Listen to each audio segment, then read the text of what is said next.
welcome back to yet another episode of the Ben and Melanie Show. I'm your guest, Ben. And I'm Melanie. Yep, we're both here yet again this week for another riveting discussion. This time, I guess by the way, excuse any sounds of children in the background. They are playing quite close by. They might bust in on us, hopefully. Well, we'll see. Hopefully they don't. Hopefully not. Yeah, they're all over here, around here. No, anyway, I really just want to talk about Russia today a little bit.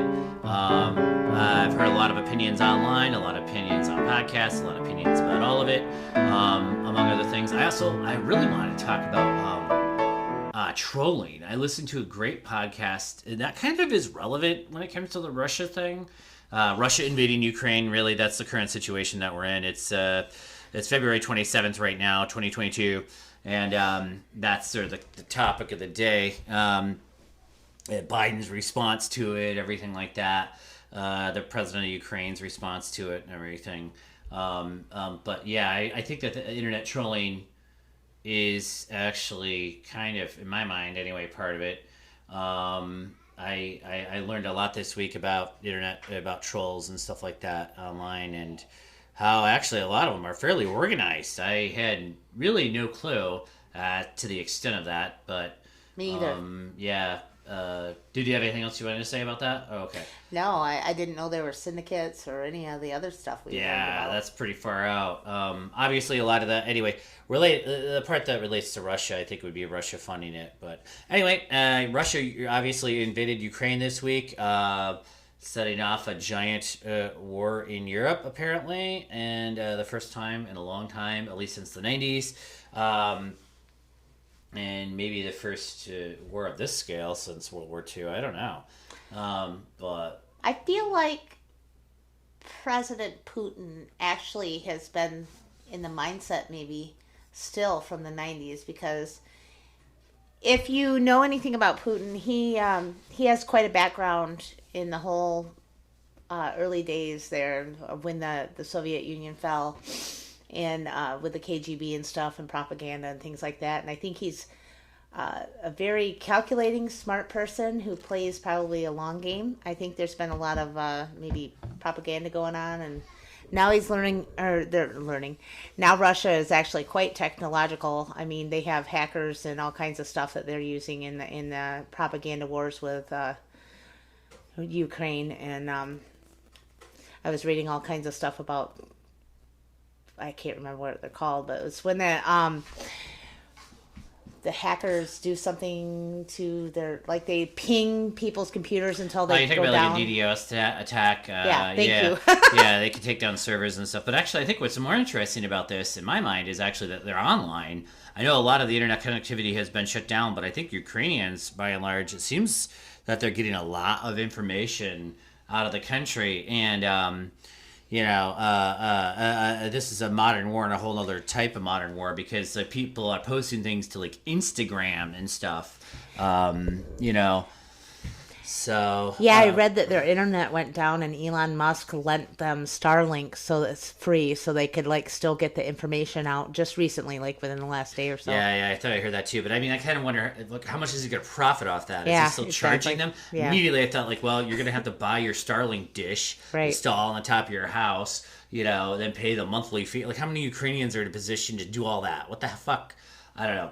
It sounds like almost war profiteering at that point. Yeah. So, I mean, I saw nonstop positive things about him doing that, but I'm like, seriously, even if he's doing it for free, I feel like it's still just like publicity. Yeah, like he's it just is. like, I don't know how much is that real, and that reality happening in the next few days. Like they need the internet now. They don't need it like a year from now. Right. Anyway, wherever they can get a company to bring them their Starlink dish. Like in the middle of a fucking war zone. Yeah. But whatever. People like to I feel like lately people just like to suck Elon Musk's dick way too much.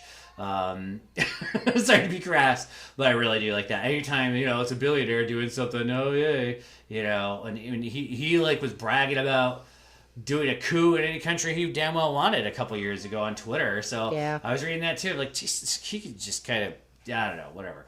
But I want the best for humanity, and if he can help with that, that's great. but I feel like that's, he could do a little bit more help and maybe a little less profiteering. Like maybe, anyway, well, whatever. Donate a little to charities, but I'll stop about that. Anyway, so Russia invaded the Ukraine. They have not taken over as of Sunday here. They have not taken over the capital yet. I hear there's fierce fighting from the latest reports. Everything's pretty brutal. It's all the CNN is actually doing a really good job covering it, which is awesome. I know that it's and then also obviously all the people just posting things online.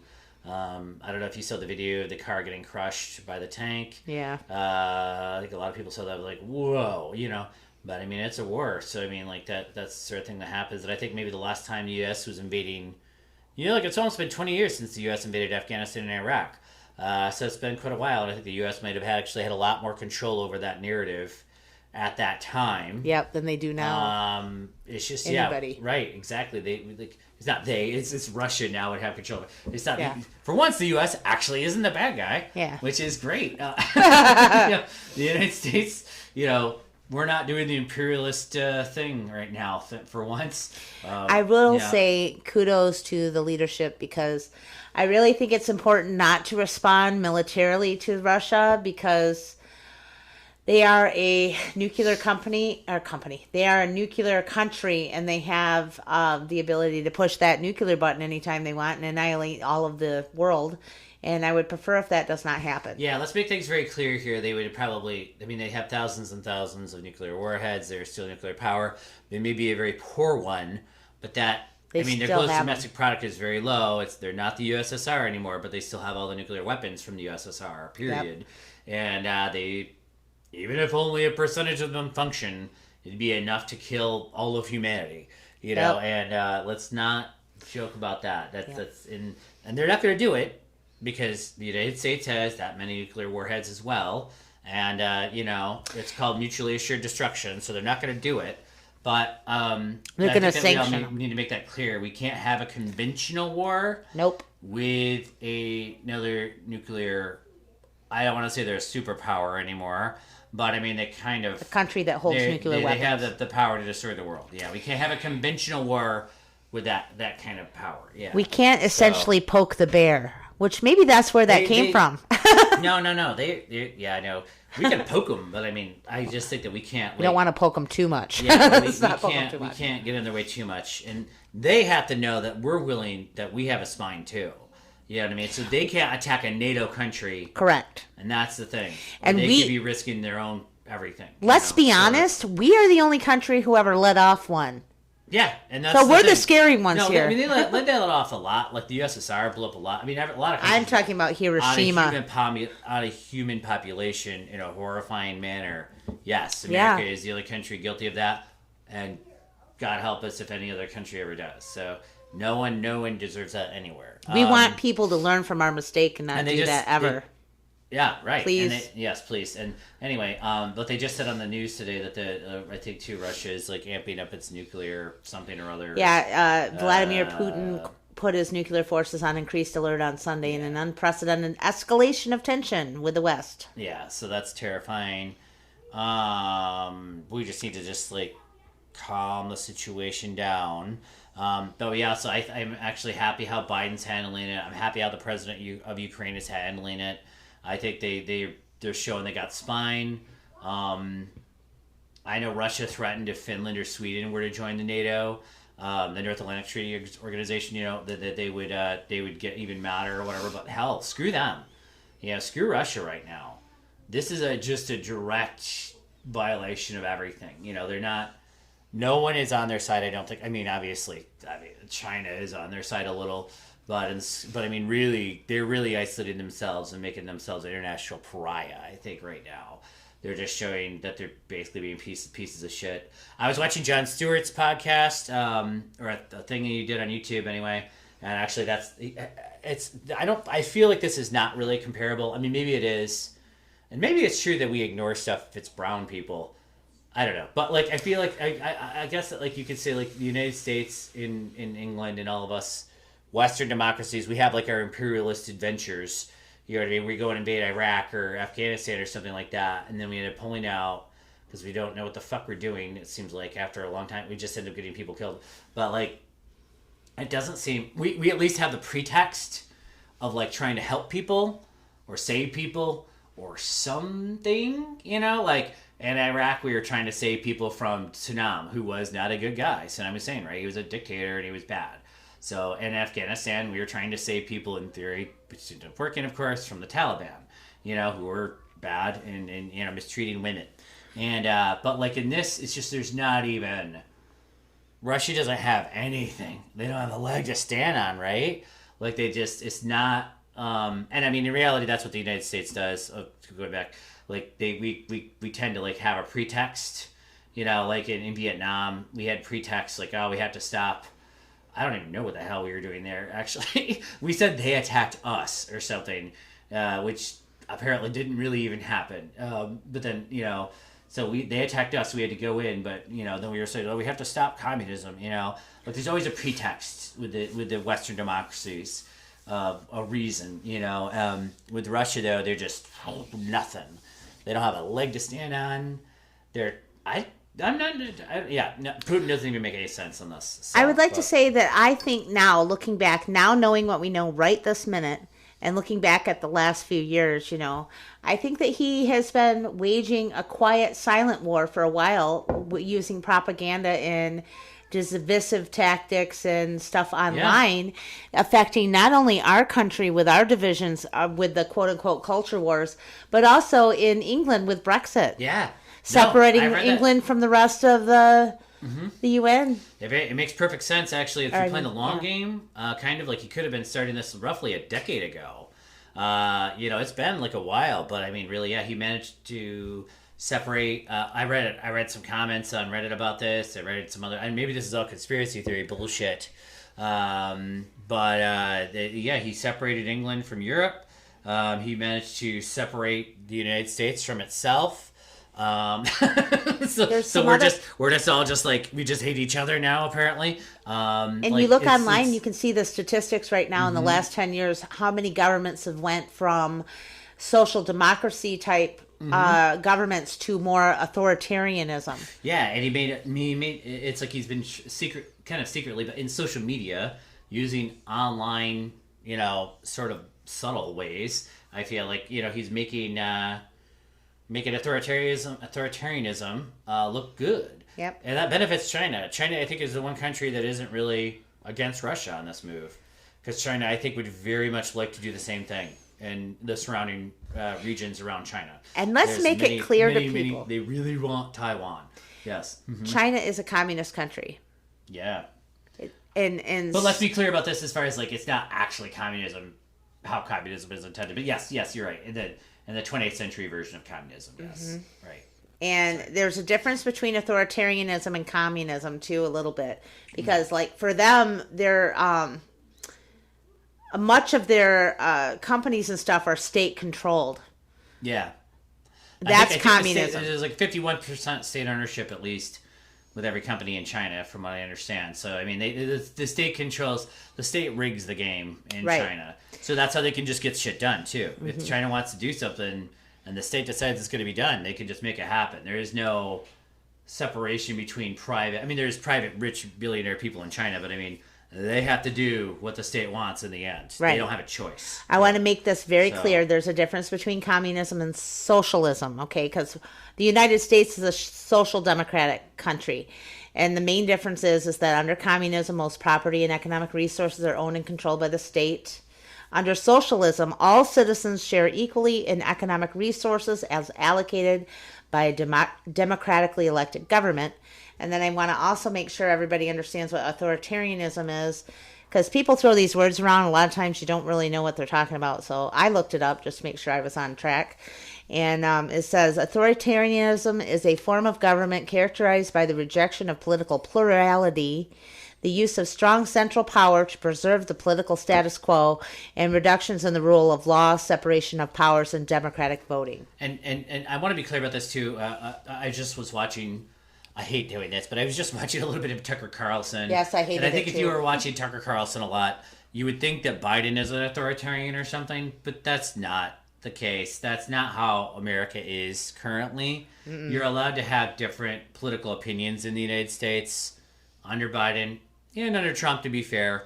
You're under anybody, who's been president so far, and anybody who's controlled this country so far. You're allowed to have a difference of opinion.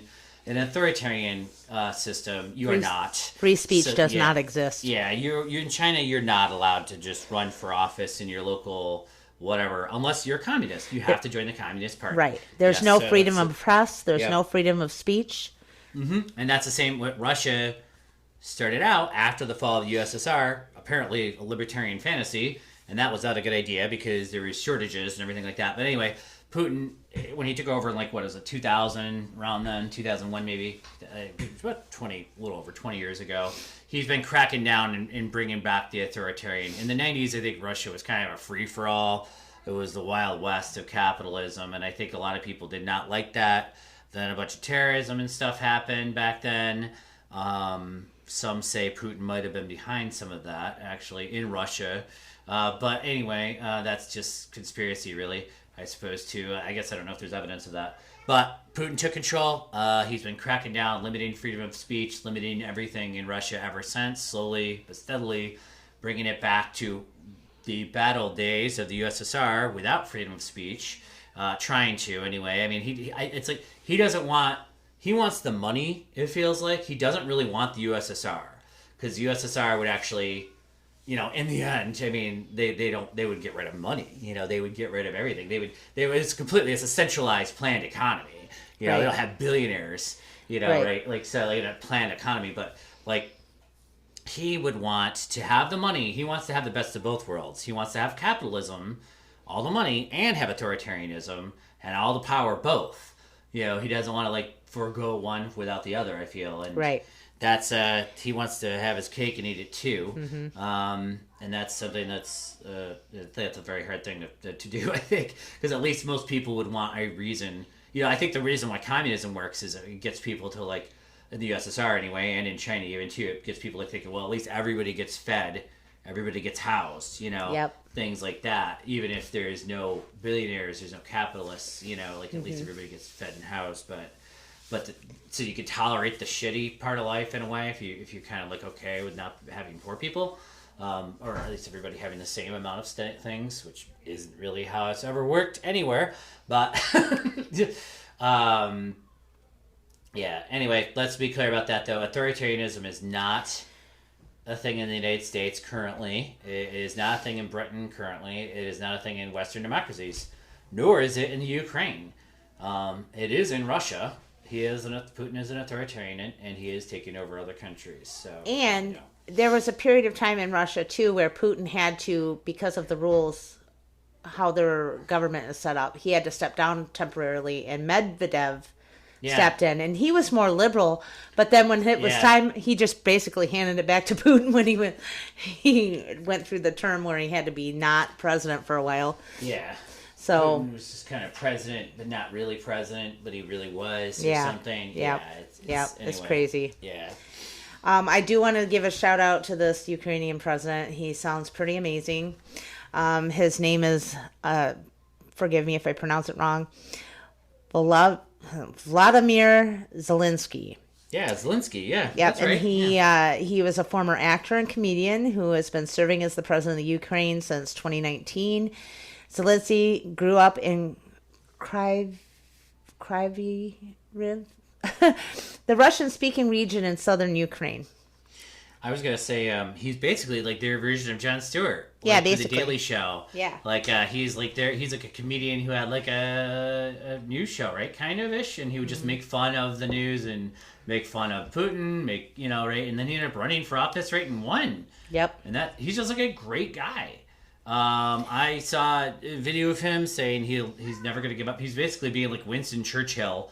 Yeah, he's never going to give up. Apparently America, from what I read online, again, it's all who the hell knows what's going on. America offered him a free ride out. We could get him out and help him. He said no. He just said, "Send me ammunition." He will fight in the He's like street a with his- superhero, basically, to his people. with his people. Yeah, he's great. there's lots of pictures. Yeah. He's like in fatigues out there, like right out out there there. on the front lines and stuff with his troops. And that's It's not just something you see anymore with No. leaders of countries doing that.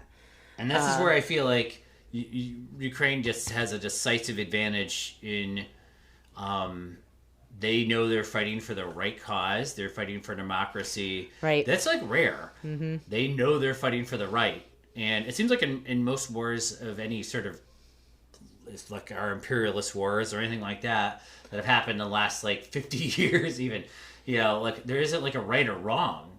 But I mean, this time, for the first time, it's like, wow, this one actually is like, wow, it's democracy versus fascism or authoritarianism. It's like, wow, this is quite clear. Yep. I'm like, this is it's not even a question. It's basically like, for people that don't really understand or don't really know what the Cold War means, that's what the Cold War was before. It was the USSR against the Western countries that wanted democracy. Yeah.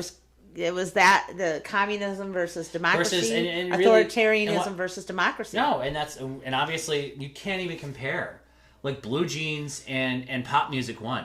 Yep. You're not gonna win against that. Nope. It's like there's Like- no way the USSR didn't have anything to offer people. Nope. Culturally that anybody wanted. I mean, the one thing they had, I guess, would have been like, yes, we're educating people. Yes, people are fed and housed, and that's great. But they weren't. And they lied about it. I remember when I was a kid seeing TV Yeah, I programs know. where the Russian food shelves were empty. People were starving. And at that It was point, horrible. It was just blatantly obvious that system was a fraud. Yeah. It was almost like fraudulent. It benefited the people on top, kind of like it does with Putin right now with the oligarchy. Yep. Him and his billionaire friends. The current system is really benefiting most of them. But at least Russia is allowed to have rock stars now. Russia's Yep. allowed to have. Well, if Blue he likes Jeans. them. Depends on who they Russia's are. allowed to have, and that's the thing. He's arresting them. There's a lot of really famous people in Russia protesting.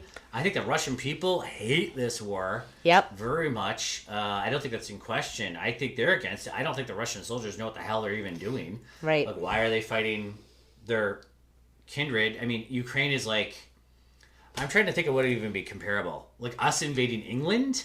Maybe, yeah, because I mean, it kind of is, because really Kiev was historically, if you go back 1,000 years, Kiev was the center of, there was a Kievan Rus, right? Like that's where Slavic culture really originated.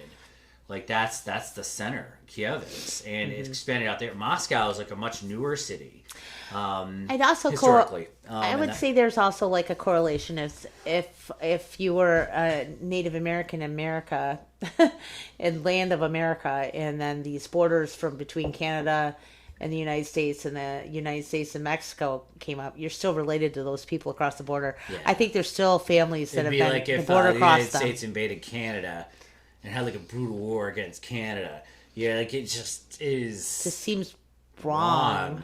Yeah, it's just as wrong. And like, and it'd be the same today. Actually, I guess that is similar. The United States did invade Mexico and had a brutal war against Mexico in like 1850.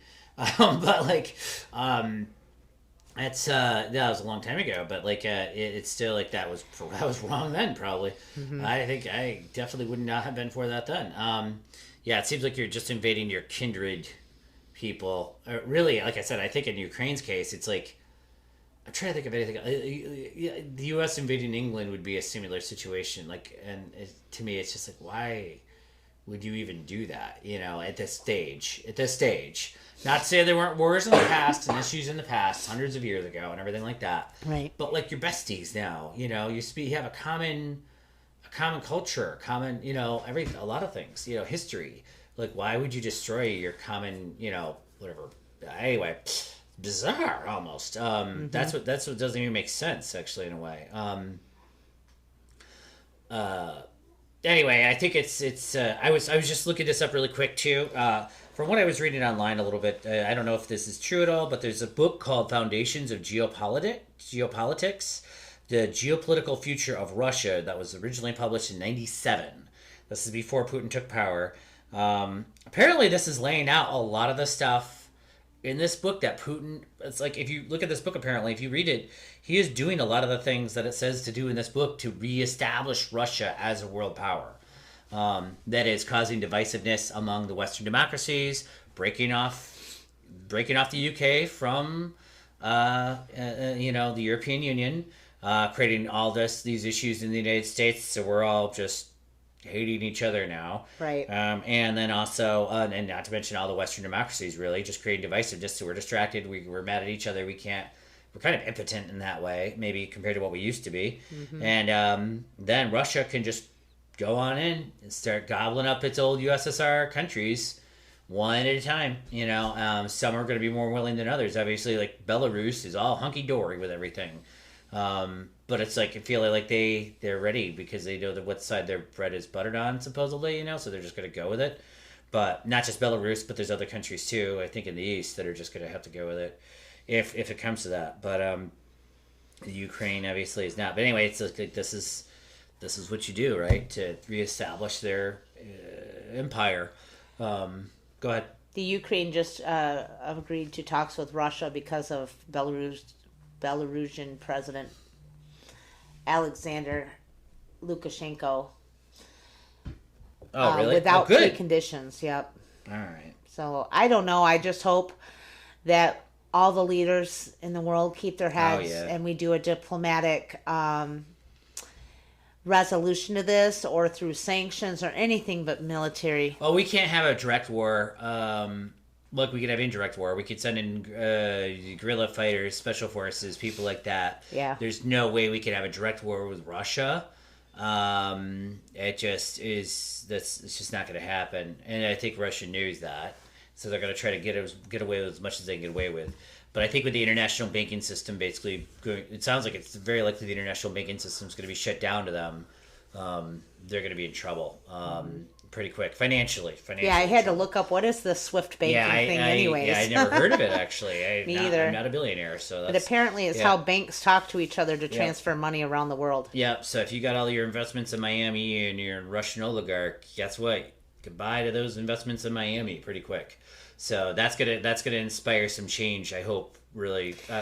And I did read they were trying to find where Putin keeps his own personal money so that they could sanction it or freeze it or something to get him to just think for a second and breathe for a second before he does more harm. Yeah.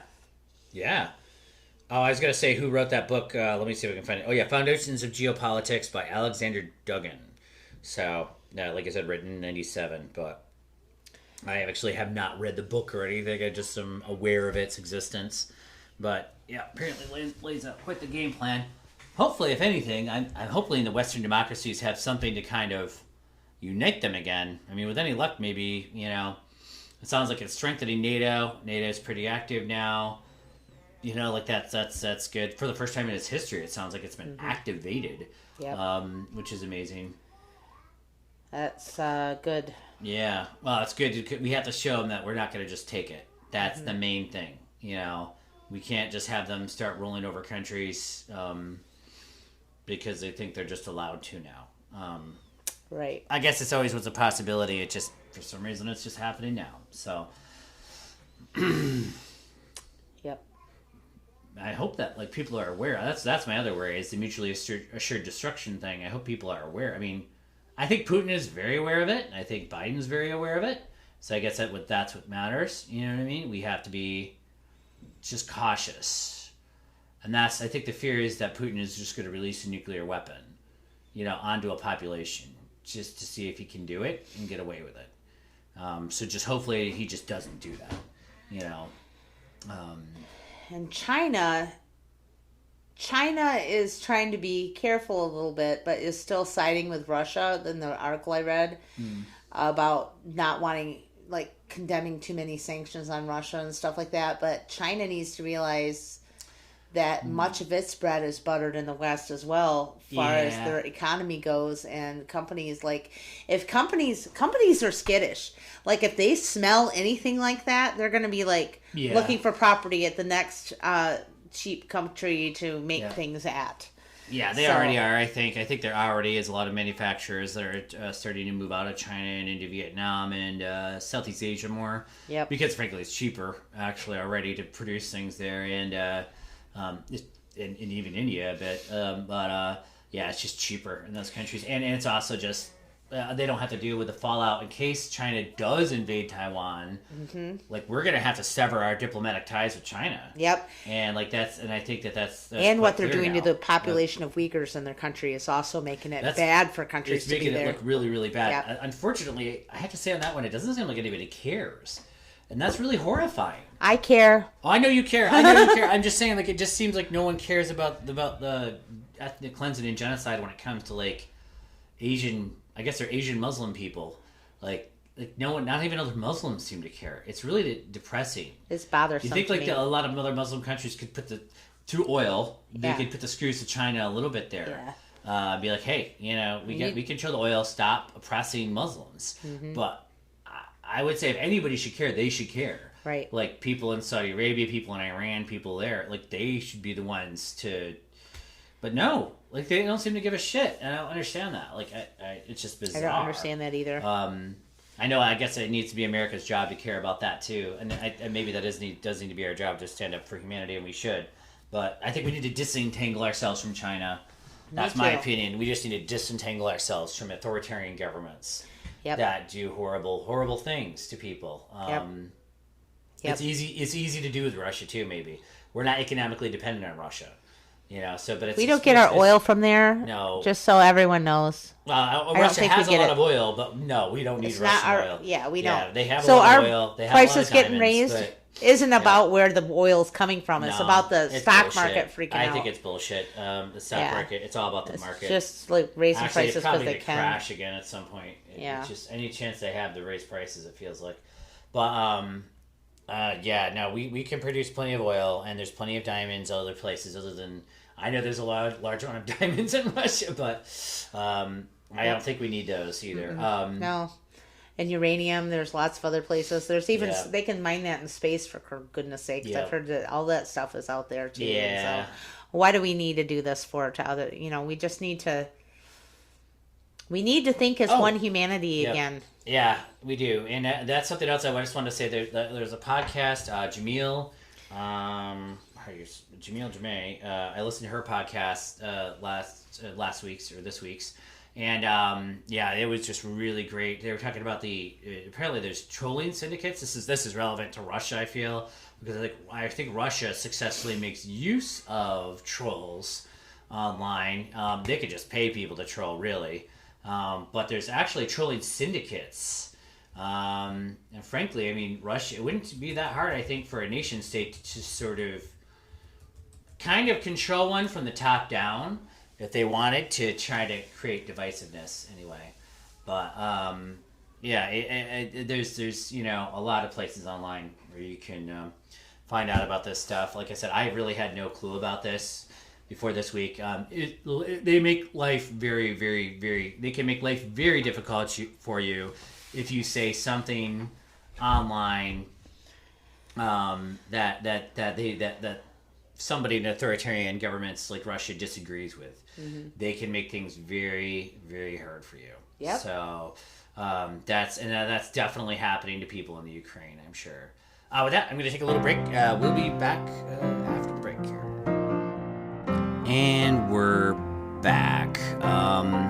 So I was thinking about it here on our break, and really there's a difference between the kind of nation state troll farms that that we were talking about, and the sort of the trolls that I was hearing about in that the podcast, the other podcast I was listening to. There's a book written by Ginger Gorman called Troll Hunting, and the interview was with her, and it was just really, really interesting.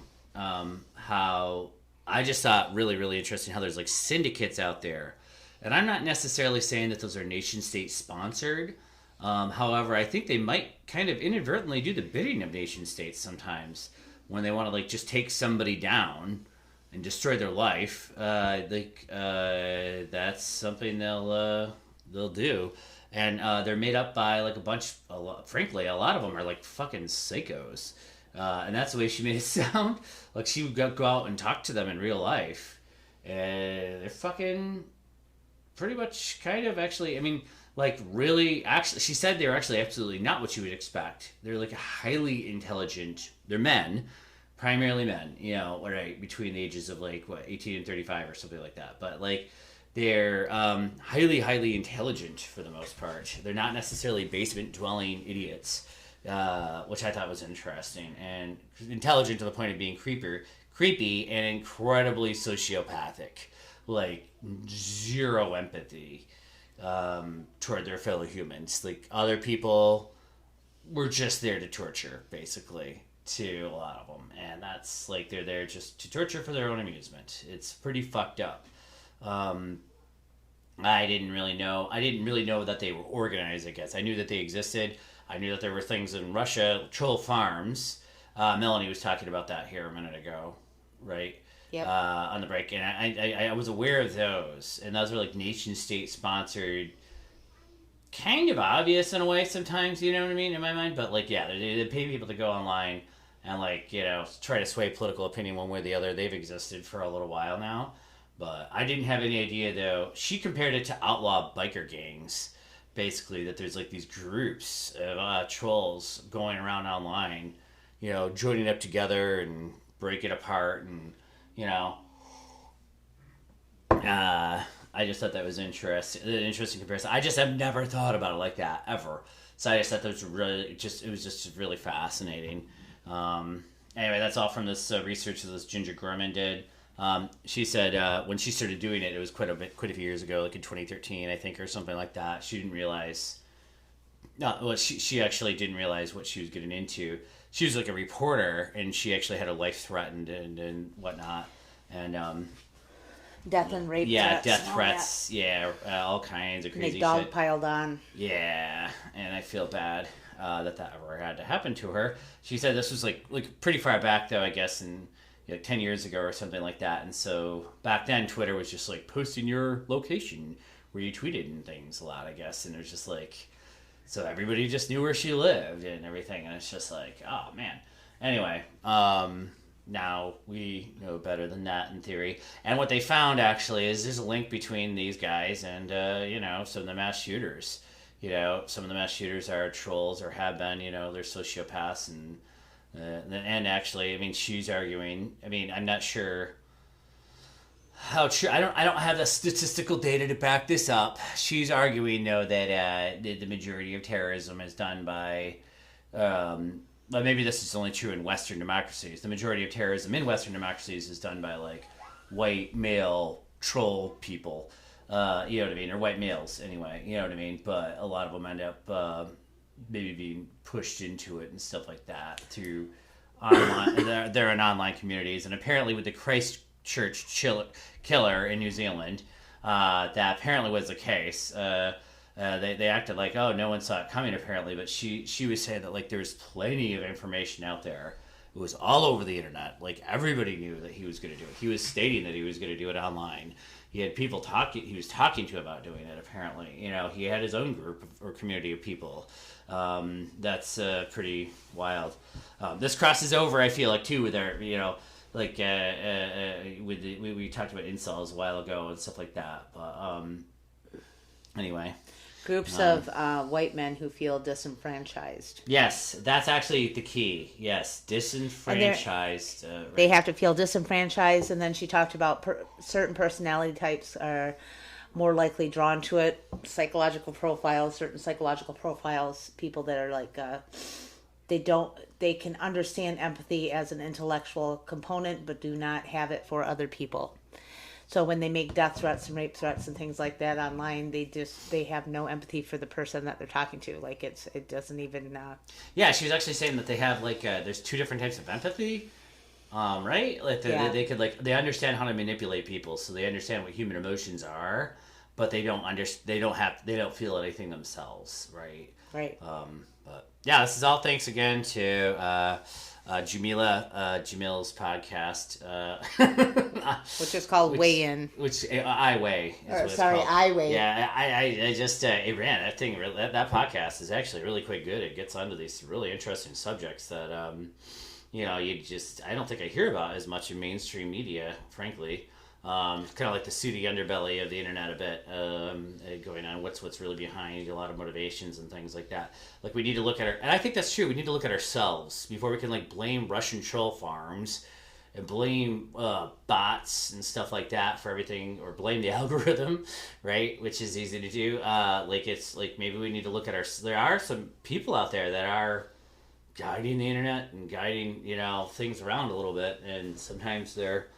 Maybe if we just can get mental help to them, sometimes that could just solve things right there, I think. Catch things kind of before they happen. Although that's getting creepy. That's like getting Minority Report. Can we catch crimes before they happen? You can't catch it before. But maybe if everyone had access. But in the West, in Western democracies, though, obviously China will have no problem doing something like that. But in Western democracies, we have to, try to figure out a way to lend people a mental helping hand, I think, so they don't feel... Because she was also making the argument in the podcast that a lot of these people, the highly, highly intelligent men who have been horribly abused and neglected when they were children. She didn't even mention, when I think of that, I always immediately go to class. I always think, well, poverty-stricken people end up horribly neglected and abused. But she didn't mention that. That's not necessarily the case. She didn't even mention class at all. You know what I mean? I think a lot of them actually were fairly successful people. You know what I mean? And their parents were too. But it doesn't mean that they weren't horribly neglected. In a sense, they were just kind of raised by the internet. They just were put online, and there you go, from a very young age, and they just all sense of right and wrong and empathy and everything just was not going to be there apparently for them. Anyway, that's just a great discussion to have, I guess. But yep. Yeah, it's interesting to think about all the ways in which, it's a problem nowadays with the internet. I mean, this has happened over and over again. Her situation that happened to Ginger there has happened repeatedly since then. There's Gamergate. There's been a lot of things where they've just dogpiled on someone. And there's other groups like, I don't know, Anonymous that does that too, that they feel like they're social justice. I actually, to find myself sympathizing with them, that I don't consider that the same at all. I feel like that we're talking about a troll syndicate. That's Anonymous, though, to me is a completely different thing. That's a hacker. Yeah, that's true. That's a hacker organization. A hacker or organization that they're there to they're more dangerous in a totally different way. They're like vigilantes, but they're like the superhero vigilant. They're like the Punisher or something of the online world. So they go around and they're gonna destroy people who they actually see that are doing wrong, and what look to us that are doing wrong. The problem with that is there might be more nuance there that we don't want, or context or something that we don't know. So that's why vigilante justice is dangerous. Yep. Anonymous actually came out this week, I think, and they said they're going to start attacking Russia, which is kind of awesome. Like I said, my sympathies are definitely with Anonymous. I think the first time I even heard about Anonymous, I think they were trying to punish. They punished a group of boys for raping a girl at I don't even know, something. It was a long, long time ago.